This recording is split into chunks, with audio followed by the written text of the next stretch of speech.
तो अभी तक हमने जितनी पढ़ाई की है उसे एक बार समराइज करते हैं और उसकी रियल लाइफ एप्लीकेशंस देखते हैं। देखो अब हम क्या चाहते हैं कि हम एक ऐसा नेचुरल रोज प्लांट ग्लो करना चाहते हैं जो कि जैसा कि आप एनिमेटेड रोज को देखते हैं, जो एनिमेटेड रोज में पावर होती है, पावर टू ग्लो, हम उसे रियल लाइफ में चाहते हैं। क्या ऐसा पॉसिबल हो सकता है? ऑब्वियसली पॉसिबल हो सकता है। तो कैसे करेंगे इसे समझ लो। आप इस इंसेक्ट्स को जानते होंगे, इसका नाम है फायर फ्लाई और जुगनू।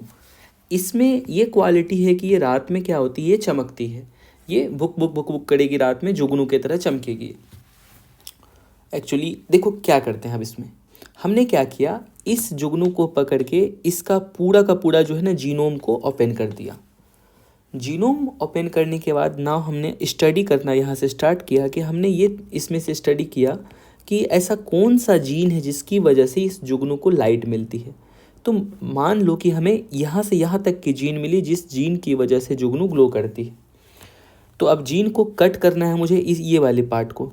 तो कट करने के लिए हमें क्या चाहिए, जीन कटिंग टूल्स हमने देखा था। जीन कटिंग टूल्स हमें चाहिए आरई, ठीक है। ये है आरई जो हमने पढ़ा था, रेस्ट्रिक्शन एंडोन्यूक्लियस। तो हमने आरई लाया और आरई से इस वाले पार्ट को हमने क्या किया, इस वाले पार्ट को कट कर दिया। अब हमारे पास ये डिज़ायर्ड जीन है। अब ये जीन हमें किस में डालनी है, तो ये जीन को हमें पुट करनी है अपने रोज प्लांट के सेल में। एक नॉर्मल रोज है, उस रोज प्लांट के सेल में हमें ये जीन डालनी है। तो हमने बात किया था कि जीन कट करने के बाद एक जगह से दूसरे जगह ले जाने का काम कौन करेगा, तो वो वेक्टर करेगा। वेक्टर क्या है, जस्ट लाइक एक गाड़ी है, वो गाड़ी क्या करेगा, इस जीन को यहाँ से उठा के इसमें पहुँचा देगा। तो हमने ऐसा एक वेक्टर ढूंढा और वो वेक्टर लिया एग्रोबैक्टीरियम ट्यूमीफेशियंस। ये कौन सी थी, कौन सी वेक्टर थी, तो अभी जो हमने जस्ट थोड़ी देर पहले बात किया था, जो एक्स्ट्रा क्रोमोसोमल डीएनए कुछ बैक्टीरिया में होता है, वो उसमें से एक बैक्टीरिया है एग्रोबैक्टम ट्यूमीफेशियंस। उस बैक्टीरिया को हमने लिया, वो बैक्टीरिया में हमने क्या किया, इस जीन को डाल दिया। और इस जीन को डालने के बाद ये जीन चला जाएगा मेरा रोज प्लांट में, because this is a vector. Now अब क्या होगा, अब ये जीन इसमें जाके एक्यूमुलेट हो जाएगा। तो देखो जो ग्रीन वाली पार्ट थी, ये पार्ट मेरी हमारी रोज प्लांट में आ चुकी है। ये जो रोज प्लांट के सेल में आई, इस जीन को अब हम लोग क्या बोलेंगे, ये नॉर्मल रोज प्लांट सेल था। Now it is called recombinant cell of rose plant. Recombinant cell of rose plant because it has got foreign gene. इसे फॉरेन जीन मिल चुका है, इसलिए हम इसे बोलते हैं recombinant cell of rose plant. अब हमारे पास एक सेल है, हम इस एक सेल से ढेर सारा और इसी तरीके का सेल को बनाना चाहते हैं। तो वो बनाने के लिए हमारे पास बायोटेक्नोलॉजी में होता है न्यूट्रिएंट मीडिया। इस न्यूट्रिएंट मीडिया में क्या करेंगे हम लोग, ये कोई ऐसा मीडियम होता है जिसमें हम सफिशियंट अमाउंट में क्या करते हैं, न्यूट्रिएंट डाल दे देते हैं, for that so rose cell to grow and divide and उसकी ग्रोथ होते रहे। तो हमने क्या किया, इस सेल को इस न्यूट्रिएंट मीडिया में डाला, जिसमें से कि ऐसा ऐसा बहुत सारा सेल बना लिया। उसके बाद अब हम क्या करेंगे, इन सारे सेल को जब इसकी ग्रोथ हो जाएगी, इसे भेजेंगे लैब में, और लैब में हम लोग तैयार करेंगे इसका सैपलिंग्स। मान लो एक सैपलिंग मेरा इस तरह से तैयार हुआ, ऐसा ऐसा 50-100 सैपलिंग्स हम तैयार कर लेंगे। तो from recombinant cell of rose plant से लेके लैब सैपलिंग क्रिएट करने तक इतनी सारी ही प्रोसेस को हम लोग कहते हैं प्लांट टिश्यू कल्चर। आपने कई बार इस नाम सुना होगा, टिश्यू कल्चर। तो टिश्यू कल्चर जस्ट लाइक ऐसी ही है, हमें जैसी डिज़ायर्ड क्वालिटी चाहिए होती है, हम उसमें जीन को फिट कर देते हैं। फिट करने के बाद उसे न्यूट्रिएंट मीडिया में ढेर सारा ग्रो कर लिया, फिर लैब में सैपलिंग्स तैयार कर लिया। अब ये वाली सैपलिंग्स को हम क्या किए, अपने नॉर्मल फील्ड पे जाके, अपनी धरती में जाके इसे हमने ग्रो किया। ग्रो करने के बाद अब जो ये रोज प्लांट अब जन्म लेगा, ये इसमें ये एबिलिटी होगी कि ये ग्लो करेगी। अब रियल क्वेश्चन ये है, क्या ऐसा रियलिटी में कहीं है? देखो रियलिटी में तो साइंटिस्ट ने ऐसा नहीं बनाया है, बट ये इतनी सिंपल टेक्नोलॉजी है कि इससे साइंटिस्ट ने बहुत खतरनाक इससे एडवांस लेवल फीचर पे काम किया है। तो एक्चुअली इसकी कोई यूज़ नहीं है, तो हम क्यों फालतू का जो है कि रोज़ की जीन को हम डिस्टर्ब करें, इसकी ज़रूरत नहीं थी। बट इससे और भी एडवांस, मतलब ये तो सिंपल सी एक नमूना थी, एग्जांपल्स थी। साइंटिस्ट तो अभी बायोटेक्नोलॉजी के हेल्प से इससे बहुत अधिक अधिक लेवल तक पहुंच चुका है, जैसा कि अभी हम लोग देखेंगे ह्यूमन हेल्थ के केस में। तो आगे और जो टेक्नोलॉजी हमने इस चीज़ में यूज किया, सेम टेक्नोलॉजी रियलिटी में कहाँ यूज हो रहा है। तो जो आप सुनते हैं बीटी कॉटन मतलब क्या, बायोटेक्नोलॉजी से जो कॉटन बना, या बीटी ब्रिंजल, इस बीटी कॉटन में देखिए कितनी एडवांस लेवल फीचर्स है कि इसमें कॉटन को जो जीन दिया गया है वो बैक्टीरिया से, मतलब एक तो ये कॉटन हो गया प्लांट, हमने प्लांट में एनिमल किंगडम से जीन को डाला और ये सक्सेसफुली वर्क कर रहा है। यहाँ तो बस दो, यहाँ पे क्या था, यहाँ पे भी सेम काम हम कर रहे थे, ये भी कर सकते हैं, बट इसकी कोई ज़रूरत नहीं है। तो बिना ज़रूरत की चीज़ साइंस में नहीं की जाती है। तो इसीलिए कहते हैं 10 बाय दिस वे, इस मेथड से we can create pest resistant, drought resistance and many thing as we want. हम किसी प्लांट को जैसे कि हम चाहते हैं कि हर्बिसाइड हो, ड्राउट रेसिस्टेंस हो, पेस्ट रेसिस्टेंट हो, ये सभी चीज़ जो है हमें जैसी डिज़ायर्ड क्वालिटी चाहिए, हम क्या कर सकते हैं बायोटेक्नोलॉजी के हेल्प से हम उस पार्टिकुलर जीन को, अब मान लो ये जीन तो फायरफ्लाई के पास था, यदि सपोज दैट ऐसा जीन हमें और कहीं से लेना होता, हम इसे लैब में भी क्रिएट कर सकते हैं। कोई ऐसा जीन जो कहीं अवेलेबल नहीं है, उस जीन को हम लैब में क्रिएट कर लेंगे। हमें जिस तरह की क्वालिटी की जीन चाहिए, उसके बाद एक वेक्टर को खोजना है। वेक्टर, कई सारे वेक्टर्स, हमने टोटल 4 वेक्टर पढ़ा है, उसमें से कोई भी एक वेक्टर ले आएंगे, वो वेक्टर को हम जिस मीडियम में डालना चाहते हैं उसमें डाल के फिर उसके बाद हम उस तरह की चीज़ को ग्रो कर लेंगे। देखो नेक्स्ट एग्जाम्पल है आरएनए एंड बायोटेक्नोलॉजी। ये एक ऐसी एप्लीकेशन है जिसका रिसेंटली के समय में हमने बहुत यूज़ किया। तो देखते हैं क्या, हाउ mRNA वैक्सीन प्रिपेयर किया जाता है by the help of biotechnology. एक बार हम फिर से देखते हैं कि डीएनए से प्रोटीन बनने की प्रोसेस क्या है। देखिए एक्चुअली मैंने कई बार आपको बताया कि डीएनए से प्रोटीन बनने की प्रोसेस अभी तक हम लोग जो है ना, मेरे ख्याल से 10 to 15 टाइम्स हम लोग डिस्कस कर चुके हैं। ये इसलिए कर रहे हैं और कई बार बोले हैं, पूरी की पूरी बायोटेक्नोलॉजी की यदि बेसिक्स है कोई, जहाँ से कि पूरी एक बिल्डिंग ब्लॉक्स तैयार होती है, मेरा यही चीज़ है, तो हमें फिर उसकी ज़रूरत पड़ रही है। तो देखिए mRNA वैक्सीन हमें बनानी है, तो पहले तो ये समझिए, ये हमारा पूरा का पूरा एक सेल था। इस सेल के अंदर न्यूक्लियस होता है, आपको बताए थे न्यूक्लियस में क्रोमोसोम होता है। अब जब सारा क्रोमोसोम को ओपन कर दिया तो ये बन गया डीएनए। अब एक दिन हमारा बॉडी बोला कि देखो डीएनए, तुम्हें क्या करो, तुम अपना डीएनए दो, मुझे क्या बनाना है, प्रोटीन बनाना है। डीएनए बोला नहीं नहीं सर, पूरा डीएनए तो हम नहीं दे सकते हैं, आप बताइए आपको कैसा प्रोटीन चाहिए, जिस तरह का आपको प्रोटीन चाहिए वैसा हम क्या करते हैं, यहाँ से जीन को ट्रांसफ़र कर देते हैं, वो बना देगा आपका। बोले ठीक है, हमें एक प्रोटीन चाहिए। तो वो क्या किया, इतना सा जीन को अपना जो स्पेशल पार्ट जहाँ कोडिंग रीजन होगा, उस जीन का फोटोकॉपी किया। बायोलॉजी की भाषा में फोटोकॉपी को कहते हैं ट्रांसक्रिप्शन। फोटोकॉपी करके इसने mRNA बना दिया। mRNA अभी तक न्यूक्लियस में है। mRNA इसके बाद क्या होता है, न्यूक्लियस से बाहर आ जाता है प्रोटीन बनाने के लिए। यहाँ पे राइबोसोम भटकते रहता है। जैसे ही कोई भी mRNA दिखेगा, राइबोसोम आके उस पर आके क्या करेगा, बैठ जाएगा। राइबोसोम बैठने के बाद स्टडी करेगा कि ये वाला mRNA में क्या चीज़ लिखा हुआ है, इसको पढ़ने का काम। पढ़ने के बाद उस तरह का प्रोटीन सिंथेसिस होगा, प्रोटीन फॉर्मेशन होगा। हमने ये चीज़ तो पढ़ लिया अभी तक, लेकिन हम इस प्रोटीन के बारे में ये नहीं पता कि ये प्रोटीन जाएगा कहाँ। तो आज हम देखते हैं कि प्रोटीन जा कहाँ सकता है। 3 पॉसिबिलिटी हो सकती है प्रोटीन के जाने का। एक तो ये क्या, प्रोटीन इनसाइड ही रह जाए सेल का, हो सकता है ना, सेल को सरवाइव करने के लिए खुद के लिए प्रोटीन चाहिए होगा, तो सेल ने ये मे भी पॉसिबिलिटी हो सकती है कि ये जो प्रोटीन था बनने के बाद अंदर ही रह जाए, सेल अपना यूज कर ले। सेकेंड पॉसिबिलिटी हो सकती है प्रोटीन फॉर्मेशन के बाद ये क्या हो जाए, बॉडी से आउटसाइड चले जाए। ऐसे चीज़ को कहते हैं सिक्रेटरी इन नेचर। जैसे मान लीजिए आपका इंसुलिन हार्मोन है, हार्मोन भी एक तरह का प्रोटीन है, तो वो इंसुलिन बनने के बाद क्या होता है, सेल से आउटसाइड चले जाता है। तो एक बट और तीसरी थर्ड टाइप्स की इसकी क्वालिटी हो सकती है, इसकी प्रॉपर्टी कहाँ जाएगा, ये एक तो हमने देखा इनसाइड, एक आउटसाइड, एक प्रोटीन बोलेगा हम सरफेस पे रहेंगे, और जो सरफेस पे प्रोटीन रहता है उसे हम लोग कहते हैं सरफेस एंटीजन। क्या बोलते हैं? Surface antigen. और आपको जान के ये आश्चर्य होगा कि दुनिया में जितनी ऑर्गेनिज्म है ना, सभी सेल की क्या होती है ना, यूनिक सरफेस एंटीजन होती है। क्या बात कर रहे हैं कि हर सेल की जो है एक यूनिक सरफेस एंटीजन होती है। दैट्स वाई आप कभी भी नोटिस किए होंगे, जैसे मान लो एक इंसान को हमें इसको ब्लड डालनी है, तो ब्लड डालने के लिए हम क्या करते हैं? सबसे पहले ब्लड मैच करते हैं। ऐसा नहीं होता कि किसी भी ग्रुप का ब्लड इसको डाल दिया। यदि किसी भी अलग ग्रुप का डालेंगे तो इसके शरीर का जो इम्यूनिटी है उसके अगेंस्ट फाइट करेगा और बॉडी में भी सेल डेथ भी हो सकता है। और यदि ऑर्गेन ट्रांसप्लांट करना हो तो और भी चीज़ को हम लोग मैच करते हैं। तो मीन्स यदि यूनिक सरफेस एंटीजन नहीं रहेगा वो उसको रिजेक्ट कर देगा।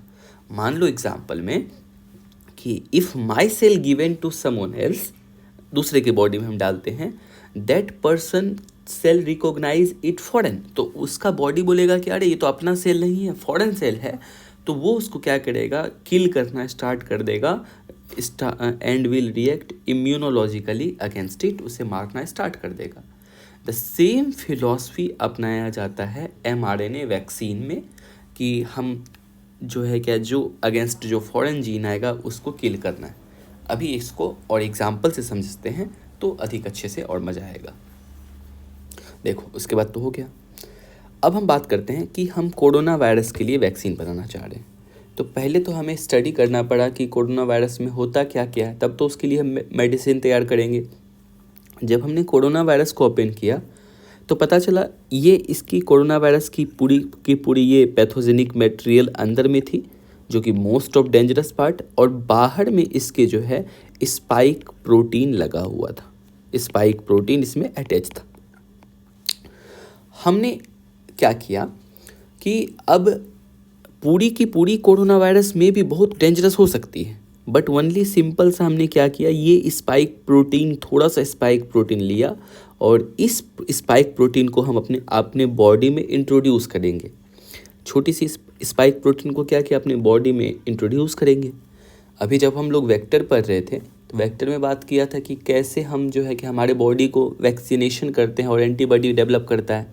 यदि बहुत वायरस को थूड़ के मार के पूरा जो है कि उसको कमज़ोर कर दे तब बॉडी में डाले तो बॉडी उसको किल कर देगा। किल करने के बाद एंटीबॉडी बनाएगा और फ्यूचर टाइम के लिए भी क्या करेगा, ढेर सारा फोर्सेस तैयार करके बॉडी में रख लेगा कि इससे पावरफुल वायरस आ सकता है, उसे मारना है। सेम प्रिंसिपल, स्पाइक प्रोटीन बहुत अभी पावरलेस है, इससे हमारे बॉडी को कोई डिजीज़ नहीं होगा, बट अब हमारे बॉडी को ये पता चल जाएगा कि इम्यूनिटी गेन हो जाएगी और एंटीबॉडी बन जाएगा। देखो इम्यूनिटी गेन करने का दो तरीका ही है। एक तो क्या है, आप पहले तो क्या होइए, आप पहले बीमार पड़िए, फिर बीमार होने के बाद क्या हो जाएगा, आपकी बॉडी में भी यदि बॉडी में इम्यूनिटी है ऑटोमेटिकली वायरस को आपकी बॉडी किल कर देगी और आपके बॉडी में नेचुरल एंटीबॉडी मतलब नेचुरल बॉडी गार्ड बन के तैयार हो जाएगा। जैसा कि बहुत से लोगों को इस समय इस जो कोविड वेव 1 और कोविड वेव 2 था उसमें बहुत से लोगों को कोविड हुआ और ऑटोमेटिकली वो ठीक हो गए, तो उसके बॉडी में नेचुरली ही क्या हुआ कि एंटीबॉडी बन गया। एक तो ये तरीका है कि आपने उसे वायरस को ही किल कर दिया फिर एंटीबॉडी बना लिया। सेकेंड तरीका ये क्या है कि इसको ऐसे इन्फ्रेंस समझो। मान लो आप जंगल जा रहे थे और जंगल जा रहे थे, आपको कोई मरा हुआ लायन मिला, आपने उस लायन की पूंछ काट ली और बाहर आके लोगों को बोला कि मैंने क्या किया है, लायन को मारा है, और आपको मेडल मिल गया। बट आपने लायन को नहीं मारा है, आपने मरे हुए लायन का टेल लेके आया, लेकिन सबको बता दिया, सबको दुनिया को मूर्ख बना दिया कि मैंने लायन को मारा है।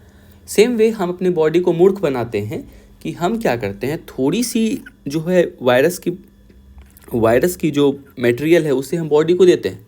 हमारा बॉडी बोलता है अरे हम तो उसको मार दिए, मारने के बाद बहुत पावरफुल अपने आप को समझता है। और वो बॉडी की ये खासियत है, यदि उसके छोटी सी भी पैथोजन मिलेगी तो वो क्या करेगा ना, उसको मारने के बाद वो ध्यान में रखेगा कि ये फ्यूचर में बहुत पावरफुल बन के आ सकता है, इसीलिए हमें और स्ट्रॉन्ग और अच्छे से तैयार होकर रहना है, हमें पावरफुल एंटीबॉडी बनाना है। ये प्रिंसिपल है। अब हम लोग देखो वैक्सीन कैसे बनाए। हमने क्या किया, एक एडिनो वायरस ले लिया और उस एडिनो वायरस में क्या किया, स्पाइक प्रोटीन को पैक कर दिया। हम किसी भी, एक तो ये बात है, और आज के समय में आप कोई भी आरएनए को लैब में बना सकते हैं। Today any RNA can be synthesized in lab. हमने क्या किया, एक एडिनो वायरस लिया, एडिनो वायरस के में हमने जो mRNA डाला वो स्पाइक प्रोटीन से पैक किया कि इसे तुम्हें क्या बनाना है, स्पाइक प्रोटीन बनाना है। ये इस तरीके से हमने mRNA को डिज़ाइन किया। अब इस mRNA को हम क्या करते हैं, हमारे बॉडी में इंट्रोड्यूस करेंगे। तो बॉडी में जैसे ही ये mRNA दिखेगा तो कौन आएगा इसके पास, mRNA। देखो जैसे बॉडी में आता है तो राइबोसोम इसके पास भटकते हुए आ जाता है। ये सभी सेल के अंदर कहानी अब हो रही है, न्यूक्लियस में अभी हम नहीं गए। सेल चूँकि mRNA बाहर में ही हम रखे थे, न्यूक्लियस में देने की ज़रूरत ही नहीं है। तो जैसे ही mRNA यहाँ पे आया, राइबोसोम आके यहाँ पे इसकी स्टडी किया कि अच्छा क्या बनाना है। जैसे इसने राइबोसोम इसमें स्टडी कर रहा था, उसे पता चला क्या, हमें बनानी है स्पाइक प्रोटीन बनानी है। राइबोसोम को ये पता नहीं है कि ये जो मेरा आरएनए है ये न्यूक्लियस से आया है कि कहीं बाहर से आया है। राइबोसोम डोंट नो कि ये आरएनए कम फ्रॉम आउटसाइड।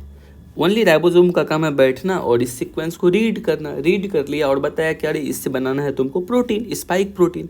और क्या किया, हमारा जो है इस आरएनए से स्पाइक प्रोटीन बन के तैयार हो गया। अब ये स्पाइक प्रोटीन बन गया।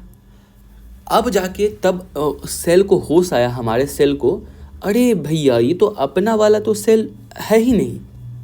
जैसे कि हमने ऊपर में भी देखा कि सरफेस एंटीजन सबका यूनिक होता है, बट जैसे अभी जो स्पाइक प्रोटीन बनाना तो हमारा सेल को रिकॉग्नाइज हुआ ये प्रोटीन तो अपना है ही नहीं, हम लोगों का ऐसा प्रोटीन होता ही नहीं है।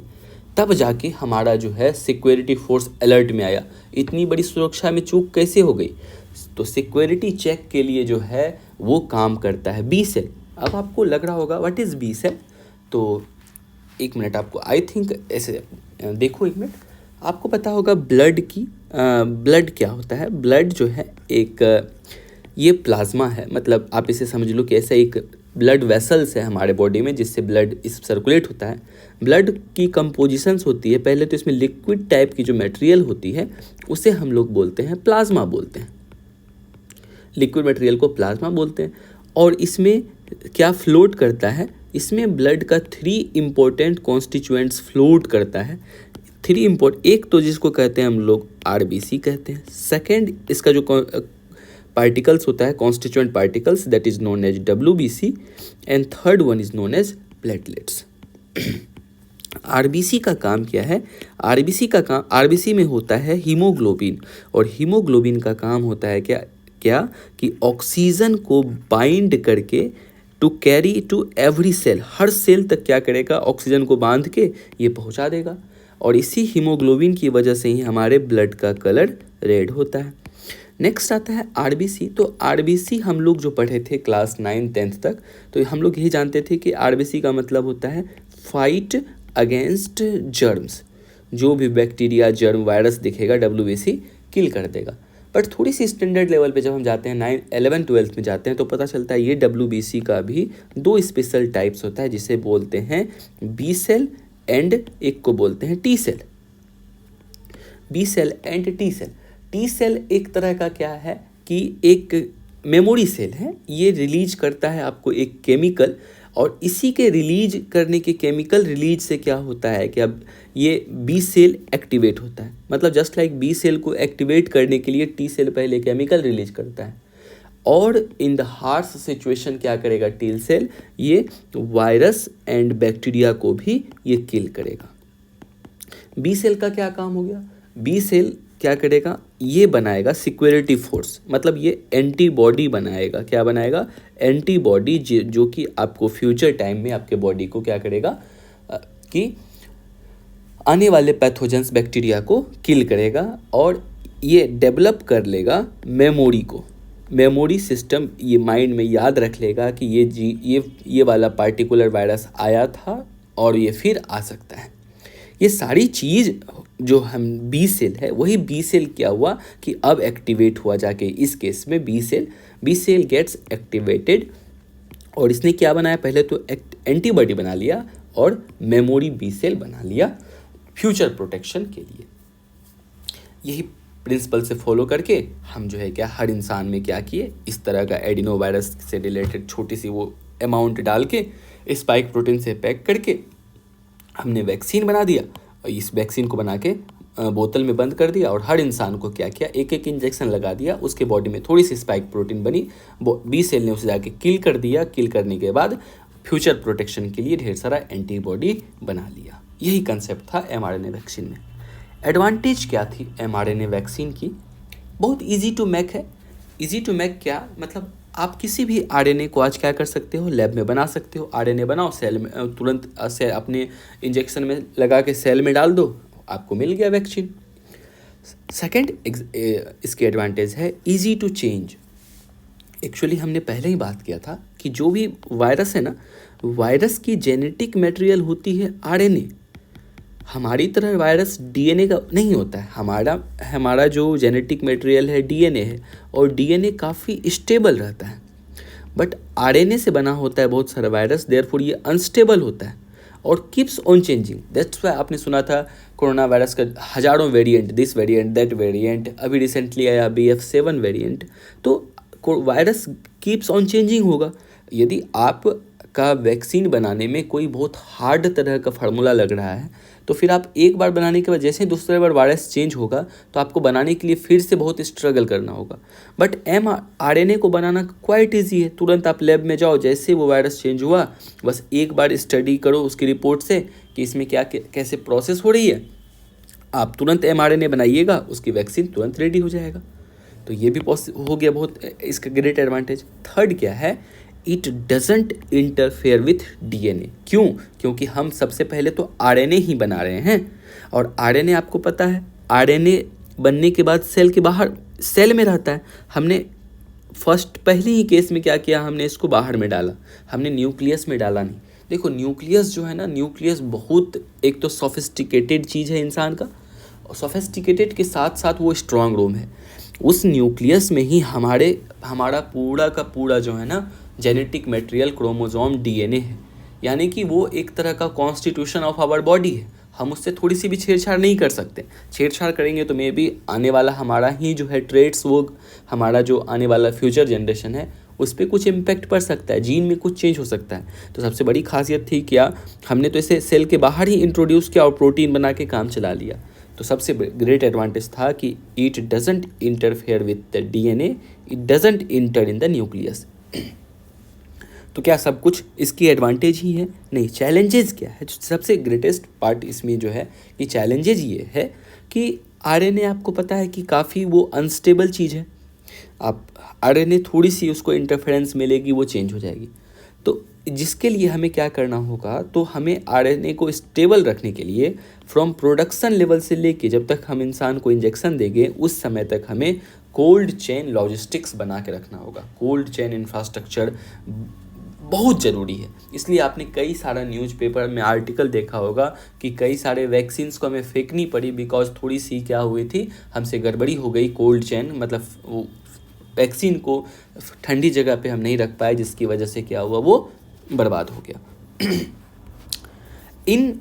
और इंडिया जैसे डेवलपिंग कंट्री में ये एक बहुत बड़ा टफ टास्क हो जाता है कि आप प्रोडक्शन से लेके एक रिमोट विलेज तक जो है आप ये कोल्ड चेन इंफ्रास्ट्रक्चर को मैनेज कर पाओ। तो इंडियन साइंटिस्ट ने और रिसर्च करके उसने डीएनए वैक्सीन तैयार किया कि पहले हम डीएनए बनाएंगे, वो डीएनए इटसेल्फ क्या करेगा, पार्टिकुलर आरएनए बनाएगा, और ये आरएनए वो प्रोटीन रिलीज करेगा जिस प्रोटीन को फिर बॉडी क्या करेगा, इसको किल करेगा बिकॉज ये पैथोजेनिक है, बॉडी का अपना तो था नहीं प्रोटीन, और इसको मार के बॉडी डेवलप करेगा एंटीबॉडी। बस थोड़ी सी एक स्टेप हम लोग आगे चल गए। जो हम आरएनए बाहर से लिए थे, हम बोले क्या ये आरएनए को शरीर को तुम खुद ही बनाओ, हमने अपने डीएनए को ही बोल दिया तुम खुद बनाओ by the method of vaccine, और उस वैक्सीन का नाम है जैकॉव डी। नेक्स्ट इम्पोर्टेंट न्यूज़ है, ये काफ़ी इम्पोर्टेंट है, और अक्सर आप न्यूज़पेपर में, यूट्यूब में आपका ऐड आता होगा। एक कैंपेन चलती है कि कोई बच्चा रहता है, छोटा सा बच्चा, उसके लिए जो है कि लोग फंडिंग करते हैं, डोनेशंस करते हैं कि बिकॉज रीज़न क्या है, उसकी जो वैक्सीन की जो कॉस्ट ही आती है वो 16 करोड़ की एक बॉटल की होती है, 16 करोड़। और जैसे सोनू सूद हैं, फराह खान हैं, वो लोग अक्सर कैंपेन करते हैं। और किट्टो ऑर्गेनाइजेशन है जो कि बच्चे को यदि हो जाती है तो उस डिजीज़ का नाम है SMA, spinal muscular atrophy disease. Spinal muscular atrophy मतलब क्या होता है, डी ग्रोथ होना। तो क्या होता है इस डिजीज़ में, आपकी मसल्स जो है ना, मसल्स काम करना बंद कर देती है। और यदि मसल काम करना बंद कर दे तो इवन एक समय ऐसा आता है कि बच्चे सांस तक नहीं ले पाते, बिकॉज हमें सांस लेने के लिए भी क्या होना चाहिए, हमारे जो इनहेल एक्सेल करते हैं वहाँ पे भी मांसपेशी की, मसल सेल की ज़रूरत होती है। तो जिसकी वजह से इवन बच्चे एट लास्ट स्टेज पे इनहेल और एक्सेल नहीं कर पाते। तो यह एक ऐसा डिजीज़ है, इसे जेनेटिक डिसऑर्डर की कैटेगरी में रखा गया है, स्पाइनल मस्कुलर डिजीज़ को। For the development of muscle, हमारा जो मांस के डेवलपमेंट के लिए एक स्पेसिफिक ग्रुप की specific group of motor neuron. Motor neuron क्या होता है, आपकी जो नर्वस सिस्टम है, जो तंत्रिका तंत्र है, वो मैसेज लेके जो जाता है उसे बोलते हैं मोटर न्यूरॉन। वो हमेशा मतलब मोटर मतलब क्या, हमेशा इन्फॉर्मेशन को लेके जा रहा है, लेके आ रहा है, इसलिए इसे मोटर न्यूरॉन कहते हैं। तो हमें मोटर न्यूरॉन चाहिए होता है मसल के डेवलपमेंट के लिए। बट क्या हो रहा है कि ये जो मोटर न्यूरॉन है गिव्स हमारे मसल को स्टिमुलस देता है एंड विल डेवलप, और उसके बाद मसल हमारा डेवलप होता है। लेकिन SMA डिजीज़ में, स्पाइनल मस्कुलर एट्रोफी डिजीज़ में, दिस इज़ डिफेक्टिव। ये मोटर न्यूरॉन ही डिफेक्टिव हो जाता है। तो अब हमारा मसल्स को कोई स्टिमुलस ही नहीं मिलेगा, और जब हमारे मसल को स्टिमुलस नहीं मिलेगा, मसल का ग्रोथ नहीं होगा, मसल फंक्शंस नहीं करेगा प्रॉपरली, और इंसान लास्टली यदि उसे डिजीज़ ना मिले तो वो उसकी डेथ हो जाती है। तो motor neuron lakhs SMA gene, और मोटर न्यूरॉन में क्या होता है, मोटर न्यूरॉन में होता है SMN जीन, और that is SMN protein, spinal muscular neurotrophin. ये जीन है जिसकी वजह से मोटर न्यूरॉन स्टिमुलस देता है मसल को, SMN जीन हमें चाहिए होता है। अब देखो सॉल्यूशन हमने क्या किया, इंट्रोड्यूस्ड RNA, एक RNA बनाया, जिस RNA में जो है ना हम ये वाला जीन चाहते हैं, SMN जीन हमें चाहिए है कि ताकि हम जो है फिर से मसल्स को स्टिमुलस दे पाए। तो इन रिसेंट ट्रीटमेंट में क्या किया, in recent treatment FDA food and drug administration, USA की एक डिपार्टमेंट है, फूड एंड ड्रग एडमिनिस्ट्रेशन ने अप्रूवल दे दिया। नोवाट्रिक्स जोलेंजाइमा ड्रग है, जो ड्रग इसे क्योर करता है। नोवाट्रिक्स जोलेंजाइमा ड्रग ये एक तरह का जीन थेरेपी है, डेवलप्ड एंड मैन्युफैक्चर्ड बाय नोवाट्रिक्स, एक कंपनी है, वो इस पर रिसर्च किया था, तो ये कंपनी की नाम है जोलेंजाइमा ड्रग। ये दुनिया की सबसे एक्सपेंसिव डिजीज़ है, 18 करोड़ पर डोज लगती है, 18 करोड़ एक डोज की कॉस्ट पड़ती है। It will used for babies and young children. Treatment कैसे होगा, the treatment is given as single intravenous infusion and contain a replica of the missing gene SMN1। तो हम जो इंजेक्शन देंगे, उस इंजेक्शन में जो हमारे बॉडी में जीन, इसकी वजह से SMA डिजीज़ की वजह से जो जीन हमारा जो है ये SMN जीन है, स्पाइनल मस्कुलर न्यूरोट्रोपिन, जो डिजीज़ काम करना बंद कर दिया है, उसी जीन को हम mRNA के थ्रू बॉडी में डाल रहे हैं। अब उसके बाद क्या होगा, it passes the nerves and restore the gene, ये नर्व में जाएगा, और नर्व में जाने के बाद हमारा फिर से नया जीन रिस्टोर हो जाएगा। देन इट प्रोड्यूस प्रोटीन, उसके बाद ये क्या प्रोड्यूस करेगा, protein which is essential for nerve function and controlling muscle movement. और अब हमारा क्या होगा कि मसल मूवमेंट फिर से नॉर्मल बैक स्टेज पे आ जाएगा। हमने फिर से इसको कैसे वैक्सीन के फॉर्म में हमने बनाया, एडिनो वायरल वेक्टर लिया, हमने mRNA डिज़ाइन किया फॉर किसके लिए, SMN प्रोटीन के लिए। इससे पहले हमें स्पाइक प्रोटीन चाहिए था। कौन सा था? Spike protein. तो हम अपना mRNA उस तरह से डिज़ाइन किया कि इसको बोला कि तुम्हें स्पाइक प्रोटीन बनाना है, तो बोलते हैं क्या इसको? Spike protein packed mRNA। और अभी हमें चाहिए चूँकि SMN प्रोटीन चाहिए, तो हम इसको क्या किए, mRNA को इस तरीके से डिज़ाइन कर लिए लैब में कि ये वाला चीज़, और हमने एक वेक्टर चाहिए फ्रॉम यहाँ से लेके ह्यूमन तक ले जाने के लिए, तो हमने वो चीज़ कर लिया। अब ये वन टाइम इंजेक्शन बना दिया और will make neuron get protein, और ये इसके बाद हमारे बॉडी में आ गया। इसके बाद अब क्या होगा, ये प्रोटीन बनना स्टार्ट हो गया और neuron becomes functional, muscle development start हो गया। न्यूज़पेपर में आर्टिकल आया, humanity science as 18 crore pulled in for Kerala's kid treatment within 7 days, 7 दिन। और ये जुलाई 5, 2021 की न्यूज़ थी कि लोगों ने क्राउड फंडिंग किया और 18 करोड़ विद इन 7 days में कलेक्ट करके बच्चे की जान बचाई। Sonu Sood, Farah Khan appealed for the donation for 6 month Ayansh Bihar gene therapy. Recently some 5 to 6 month है वो, ये अयांस एक बिहार से एक लड़का था, उसे भी जो है क्या ये वाली प्रॉब्लम थी, तो उन्हें भी सक्सेसफुली हम लोगों ने क्राउड फंडिंग करके ठीक किया।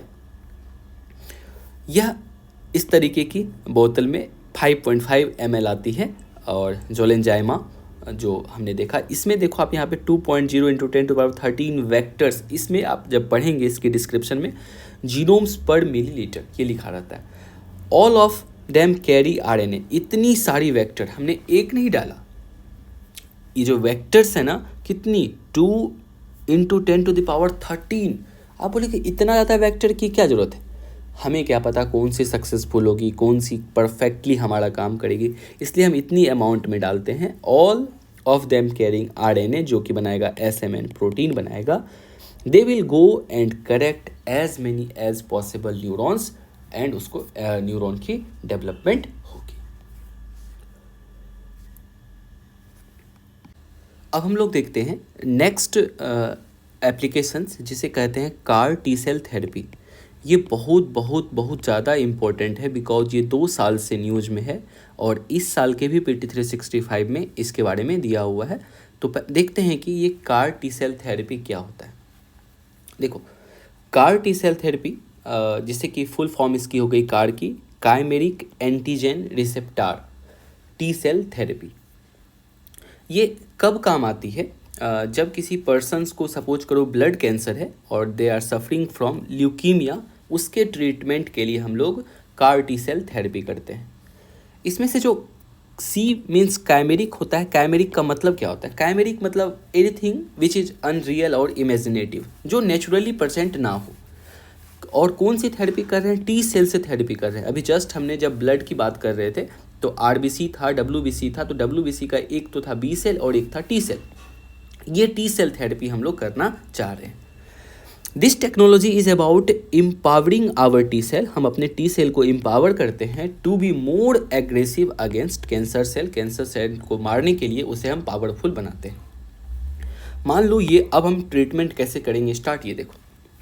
मान लो ये पर्सन है, ये पर्सन सफ़र कर रहा है ल्यूकेमिया से, इसके ब्लड कैंसर है। हमने क्या किया, थोड़ी सी इसकी ब्लड लिया और इसके ब्लड से हमने एक्सट्रैक्ट किया T-cell। हम ब्लड से आज के समय में कोई भी चीज़ को निकाल सकते हैं, ओनली प्लाज्मा चाहिए प्लाज्मा निकाल सकते हैं, RBC निकाल सकते हैं, WBC। तो हमने क्या किया, लैब में इस जो पर्सन सफ़र कर रहा था कैंसर से, उसका हमने T-cell निकाला। ये उस पर्सन का T-cell है। नाउ नेक्स्ट हम लोग, अब क्या हमें इसमें डालना है, ये देखो यहाँ से पहले इधर हमने क्या किया, एक जो है क्या, एक RNA बनाया फिर से, बिकॉज हमें प्रोटीन की ज़रूरत है। हम RNA जो इस बार बना रहे हैं वो RNA को पार्टिकुलर फंक्शन इसलिए बना रहे हैं, हमें CAR प्रोटीन चाहिए। CAR प्रोटीन मतलब क्या हो गया, काइमेरिक एंटीजन रिसेप्टर प्रोटीन। और जो भी रिसेप्टर प्रोटीन होता है वो एक तरीके का मेम्ब्रेन प्रोटीन होता है। CAR प्रोटीन कैसा प्रोटीन है, मेम्ब्रेन प्रोटीन है, जो कि आपके सेल के सरफेस पे वो प्रोटीन वो रहता है। हमने अभी प्रोटीन देखा, प्रोटीन 3 जगह प्रोटीन जा सकता है। एक तो इनसाइड रह सकता है ये प्रोटीन, एक आउटसाइड जाएगा, एक मेम्ब्रेन प्रोटीन। तो हमारे पास जो अभी डेवलप कर रहे हैं, जो CAR प्रोटीन जो हमें चाहिए होगा, ये कैसा प्रोटीन होगा, ये एक मेम्ब्रेन प्रोटीन होगा, जो जो कोई भी सेल के बाहर में आके इस तरीके का क्या करेगा, ये एक कैप बना लेगा. It can bind something called receptor. Receptor का यही मतलब है. हमने क्या किया, अभी ये प्रोटीन बना लिया लैब में, कार प्रोटीन, और किसी एक वेक्टर में डाल दिया, और वेक्टर में डालने के बाद क्या है कि इसे अपने बॉडी में ये जो टी सेल था, टी सेल को इंट्रोड्यूस करवा दिया. जैसे ही ये टी सेल में अब ये वेक्टर जाएगा तो ये क्या करेगा, ये टी सेल तो कंप्लीट था ही, और इस आरएनए के वजह से यहाँ पे मेरा प्रोटीन बन गया, रिसेप्टार प्रोटीन बन के ये रेडी हो गया. हमने एक कार टी सेल बना लिया. अब इसे क्या करेंगे, न्यूट्रिएंट मीडिया में ढेर सारा कार टी सेल हम ग्रो करेंगे. जैसा कि रोज के केस में भी हमने किया था कि रोज का जो रिकम्बिनेंट रोज था, जिसको हमने जीन से मॉडिफाई किया था, उसे फिर कहाँ ले गए थे, न्यूट्रिएंट मीडिया में. हम न्यूट्रिएंट मीडिया में ये कार टी सेल को डाला, और वहाँ से हमने ढेर सारा कार टी सेल डेवलप कर लिया. We will get many T cell CAR receptor. हमने बहुत सारा रिसेप्टार मिल गया न्यूट्रिएंट मीडिया के बाद, और इन सारे कार टी सेल को हम क्या किए, फिर से by the help of injection हम इस पर्सन को क्या किए, इस पर्सन में डाल दिए. Introduce it back to the person with chemotherapy. तो ये पर्सन को जब हमने ये सेल डाल दिया, अब हम देखते हैं क्या उसके बॉडी के इनसाइड में क्या क्या हो रहा है. पर्सन के बॉडी के इनसाइड में जब ये चीज़ जा रहा है तो कैसे वो काम कर रहा है. चूँकि इस पर्सन को कैंसर था, तो ये मान लो एक कैंसर सेल था जिसके पास अपना जो है सरफेस एंटीजन था. ये कैंसर सेल है ये वाला. हमारा कार टी सेल क्या किया, चूँकि कार टी सेल में हमने किस तरह से डिज़ाइन किया था, इसके पास एक पैकेट था, तो हर कार टी सेल जाके क्या करेगा, इसको यहाँ से जाके कवर कर लेगा, जाके पकड़ लेगा, बोलेगा रुको तुम कहाँ भाग रहा है, रुको, और चारों बगल से कार टी सेल जाके उस पर हमला कर देगा, उसको पकड़ लेगा. पकड़ने के बाद जो है ये एक तरह का कैसा बन गया, मैक्रो सेलुलार कॉम्प्लेक्स बन गया. मैक्रो मतलब जो something which is in large amount, तो मैक्रो मीन्स ढेर सारा हो गया, और ये सेलुलार कॉम्प्लेक्स मतलब ढेर सारा इस तरह का कैंसर सेल. एक है, दूसरा कहीं कैंसर सेल होगा, तीसरा होगा, सब पे जाके कार टी सेल क्या किया, इसको पकड़ के सबको एक जगह क्या किया, बाउंड कर दिया. अब इसके बाद हमारे बॉडी में जो है नेचुरली प्रेजेंट होता है मैक्रोफाज. आपको ये बहुत ध्यान से रखनी है, अभी एक दो एप्लीकेशंस और करेंगे तो वहाँ पे भी यूज होगा इसका. तो मैक्रोफाज बैक्टीरिया क्या होता है, हमारे बॉडी में नेचुरली प्रेजेंट होता है, और ये जो मैक्रोसेलुलर कॉम्प्लेक्स है ये हमारे इस बैक्टीरिया को काफ़ी पसंद है, उसके लिए बड़ी डिलीशियस डिजीज है. जहाँ कहीं उसे ये दिख जाएगा मैक्रोसेलुलर कॉम्प्लेक्स, वहाँ पे जाएगा, उसको खाना वो स्टार्ट कर देगा. मैक्रोसेलुलर को जाएगा उसके पास, उसको ईट अप करना स्टार्ट कर देगा, और जैसे ही वो इसको खाना शुरू करेगा, एक खाया, दो खाया, तीन खाया, धीरे धीरे क्या होगा, हमारा सारा का सारा कैंसर सेल को ये बैक्टीरिया खा जाएगा. और by this faster clearance of cancer cell क्या होगा कि वो कैंसर सेल ख़त्म होने लगेगा और पर्सन इस डिजीज से क्यूर हो जाएगा.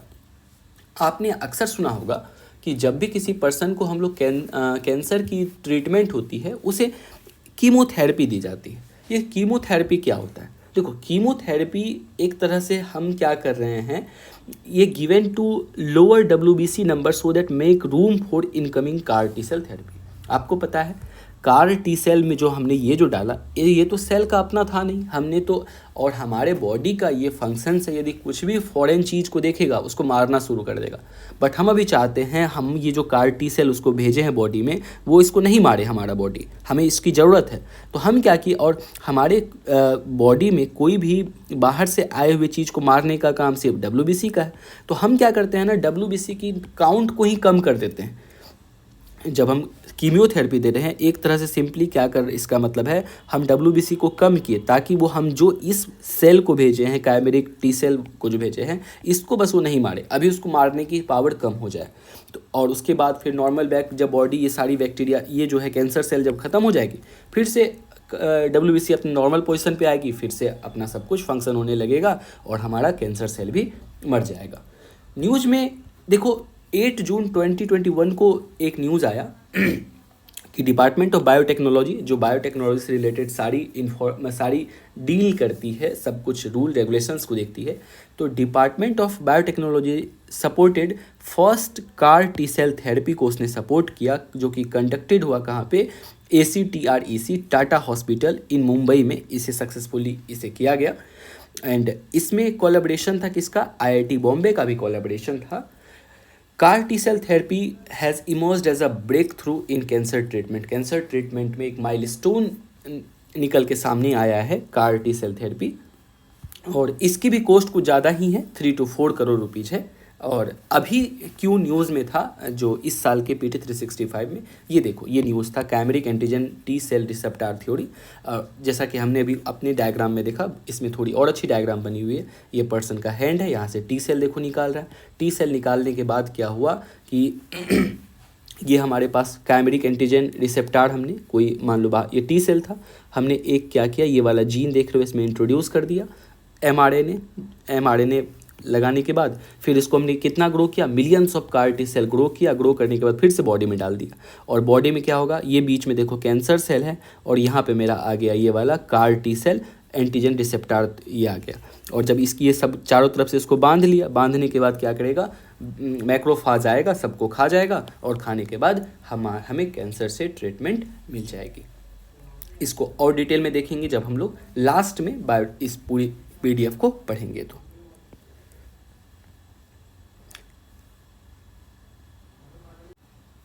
नाउ नेक्स्ट टॉपिक है जीन साइलेंसिंग, या फिर इसकी दूसरी नाम है RNAi, या फिर इसे एक RNA इंटरफेरेंस भी कहते हैं। ये तीनों नाम फेमस है, और ये टॉपिक काफ़ी इम्पोर्टेंट हो जाता है PT के लिए, बिकॉज इससे आई थिंक एक PYQ है, 1-2 बार प्रीवियस ईयर में पूछा हुआ है, और अभी भी न्यूज़ में है। तो आपको जीन साइलेंसिंग थोड़ी सी ध्यान से भी देखनी, ये भी बहुत ईजी टर्म है। आई थिंक आपको अभी तक हार्ड कुछ नहीं लग रहा होगा, मैंने बहुत कोशिश की है कि जितनी बेसिक से हो सके वहाँ से समझाने का। तो देखो जीन साइलेंसिंग को अब कैसे समझेंगे हम लोग। जीन साइलेंसिंग का मतलब, किसी चीज़ को साइलेंस करने का मतलब क्या है, आप यदि आम भाषा में यदि आप इसको नहीं भी पढ़े हैं तो कैसे इंटरफ्रेंस निकाल सकते हैं। साइलेंस मतलब क्या, किसी को साइलेंट करना। जीन को हम कभी होता है, हमारा बॉडी है तो कुछ चीज़ कभी क्या होता है हमारे इरेगुलर बिहेवियर के कारण कि कोई चीज़ मैक्सिमम अमाउंट में प्रोड्यूस हो जाता है, तो उसको हम बोलेंगे रुको रुको, बहुत ज़्यादा काम कर लिए हो, थोड़ा तुम आराम करो, थोड़ा कम प्रोड्यूस करो, इतना ज़्यादा ज़रूरत है नहीं शरीर को। इसी चीज़ को जीन साइलेंसिंग कहते हैं। कैसे क्या होता है सिस्टम, ये देखते हैं। देखो यूजिंग मैक्रो RNA, हम ढेर सारी RNA देखे थे, उसमें से एक RNA है जिसका नाम है miRNA, माइक्रो RNA।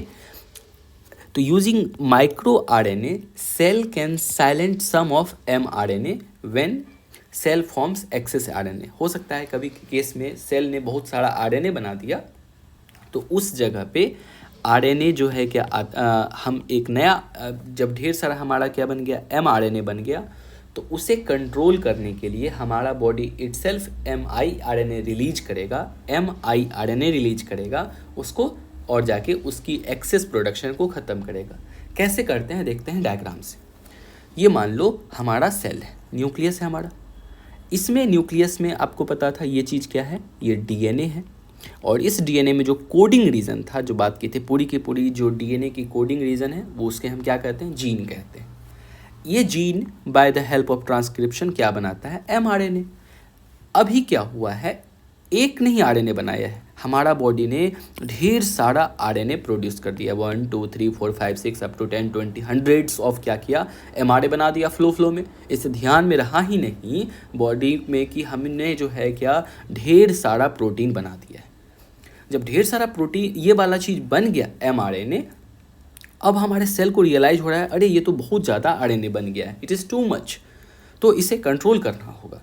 तो अब क्या होगा कि अब बॉडी को जब रियलाइज़ होगा कि हमने बहुत ज़्यादा mRNA बना दिया है, तो इसे कंट्रोल करने के लिए अब यहाँ पे ज़रूरत पड़ती है नॉन कोडिंग रीजन की।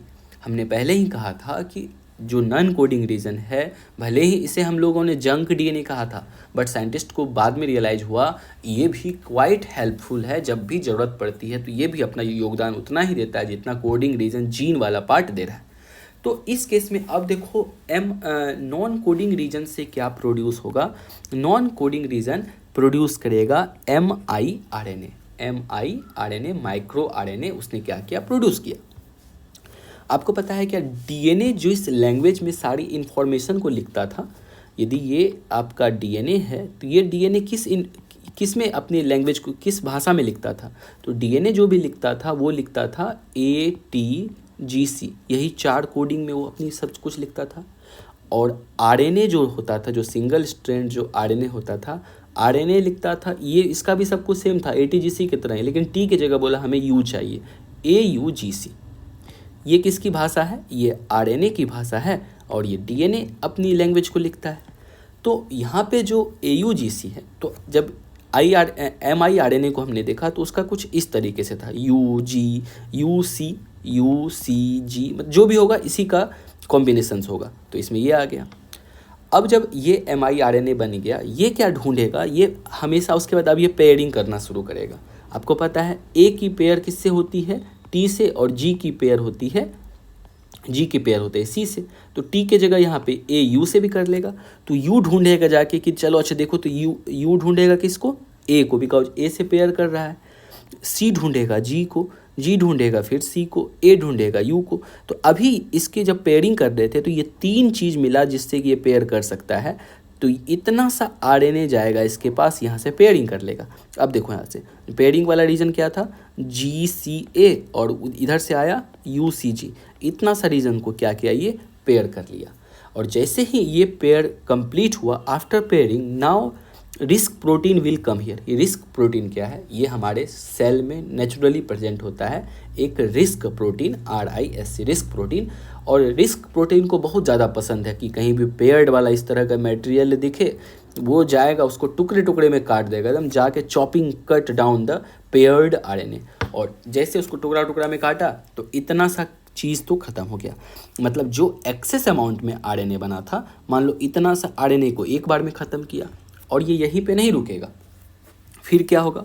फिर mRNA का जो अब मान लो ये वाला पार्ट बचा हुआ था, अब वो क्या करेगा? दूसरा वाला को ढूंढेगा, इधर से किसी को ढूंढेगा, फिर उससे पेयर करेगा, और फिर जाकर रिस्क प्रोटीन क्या करेगा? उसको कट करेगा। ये प्रोसेस अगेन एंड अगेन चाल जारी रहेगा। And again form pair, cut it down. तो ये पेयर RNA डबल ये जो है क्या, हमें जब तक चलते रहेगा। इसको क्या किया कि जब तक वो एक्सेस अमाउंट में ख़त्म ना हो जाए।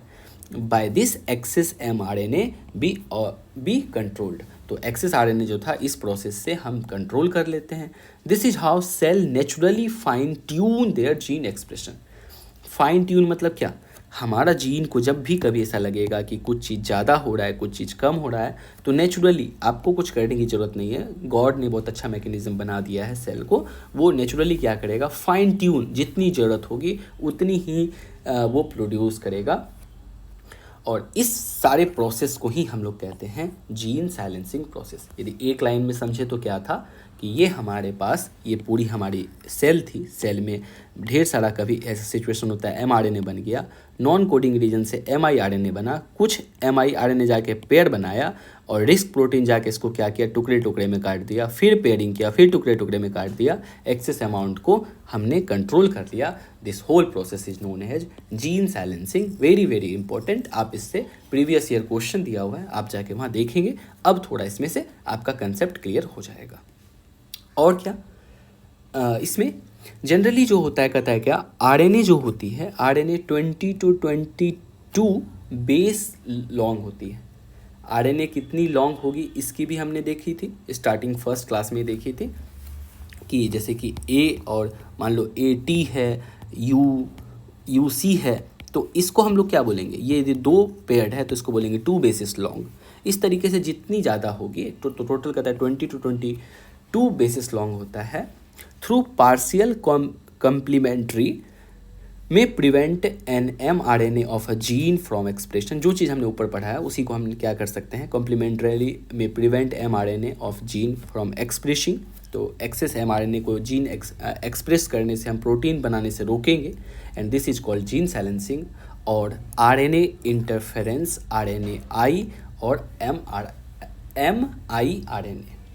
Since RNA can be prepared in lab, हमने अभी भी कई बार बात किया, आप जिस तरह की RNA चाहते हैं वो लैब में प्रिपेयर हो सकता है। सो वी कैन डिज़ाइन, जिस तरह की आपको RNA चाहिए मिल जाएगी।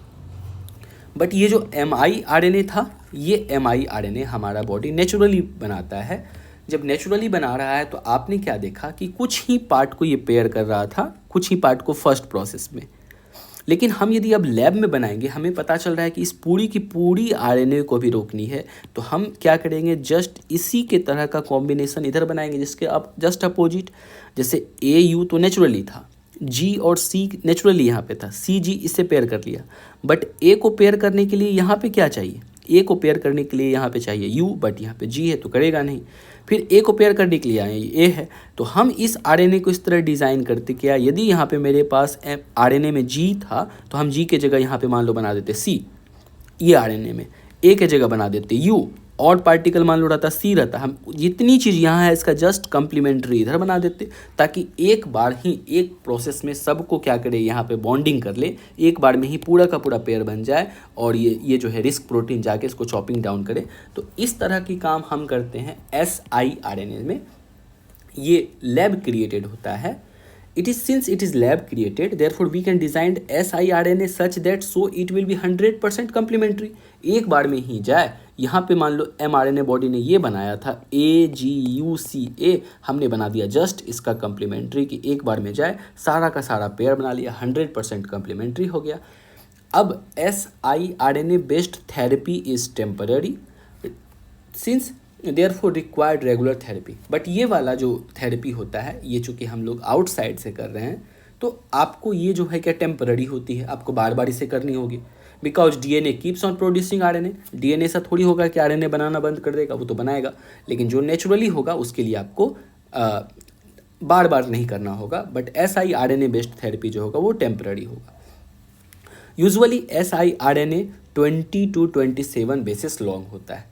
mRNA को हमने देखा 20 से लेके 22 बेसिस लॉन्ग होती है, बट siRNA 22, ये याद रखना ज़रूरत नहीं है। ये इसकी एप्लीकेशन कहीं हम लोग कर रहे हैं क्या siRNA की? हाँ, कर रहे हैं। इससे बहुत सारी, अभी तो हज़ारों इससे जो है क्या ड्रग्स बनाया जा चुका है, जिसमें कि दो फेमस मैंने यहाँ पे एग्जांपल लिया है।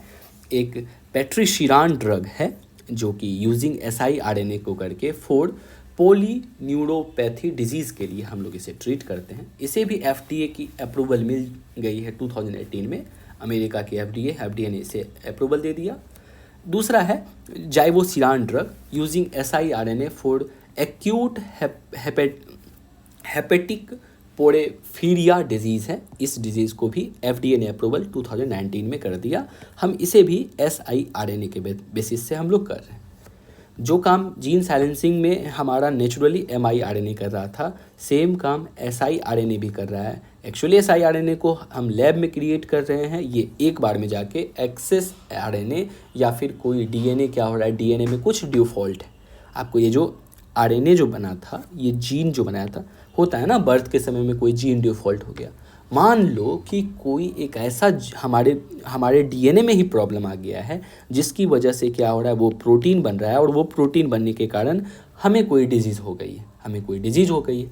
तो उस डिज़ीज़ को क्योर करने के लिए तो हमने क्या किया, इसमें जो है कोई एक RNA बना के, वो जब वो जीन बनाएगा हमारा DNA, मान लो किसी को पोलियो वायरस हो गया है, हम एक एग्जाम्पल समझ रहे हैं कि वो वायरस क्यों हो रहा है, हमारे जीन में ही वो चला गया है, और जीन हमेशा एक्सप्रेस कर रहा है ये वायरस के लिए।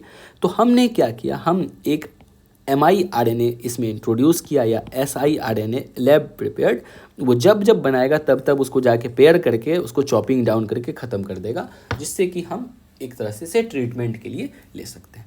ये कंप्लीट जो डिस्कशन अभी तक हम किए, ये डिस्कशन था हमारा, ऑल द बेसिक्स कंप्लीट हो चुका है। थोड़ी सी हमें और एक दो टॉपिक देखनी है, जो है कि stem cell quite very important है। थोड़ी सी स्टेम सेल बची हुई है, और जैसे ही स्टेम सेल पढ़ेंगे तो इसकी एप्लीकेशन से हम लोग देखेंगे कैसे हम लोग क्लोनिंग करते हैं। इंसान की क्लोन कर सकते हैं, डॉग की क्लोन कर सकते हैं। रिसेंटली कई सारी न्यूज़ भी है क्लोनिंग के रिलेटेड में। एक इंसान को तो अभी न्यूज़ में था कुछ दिन पहले, उसे क्लोन एक पिग में क्या किए, उसके जैसा हर्ट हमने डेवलप किया, और उस इंसान को हर्ट लगाया गया, और हर्ट लगाने के बाद वो करीब 19-20 डेज जिंदा भी रहा, तो जो कि बहुत ब्रेक थ्रू है बायोटेक्नोलॉजी की दुनिया में। तो अब हम लोग देखेंगे स्टेम सेल को।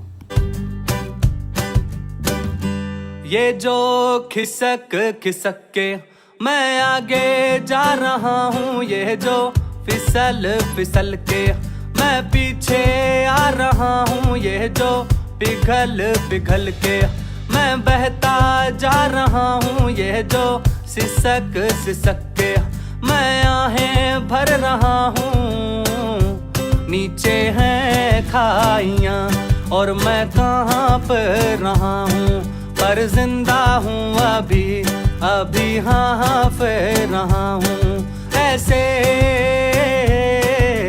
पहले भी चढ़ा हूँ मैं, एक कच्चा घड़ा हूँ मैं।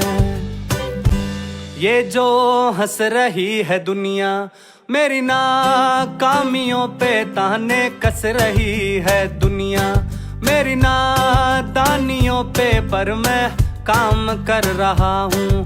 मेरी सारी खामियों पे कल ये मारेंगे ताली, मेरी कहानियों पे कल जो बदलेगी हवा ये साले शर्माएंगे, हमारे अपने हो कह के ये बाहें गरमाएंगे। क्योंकि जिद्दी बड़ा हूँ मैं, एक कच्चा घड़ा हूँ मैं।